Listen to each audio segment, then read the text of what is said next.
It's not easy being a mother. Let me say it's not a walk in the park.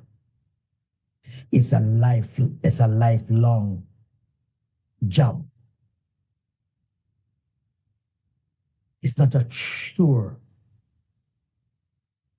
It's a lifelong thing. Even when your children grow up and have their own children,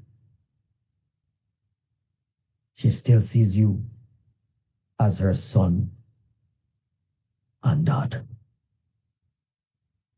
So today, as we celebrate this day with the woman who plays this significant role, I want to say to you today, keep on doing what you're doing.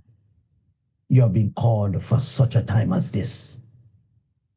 And we're not here to look on the negative side.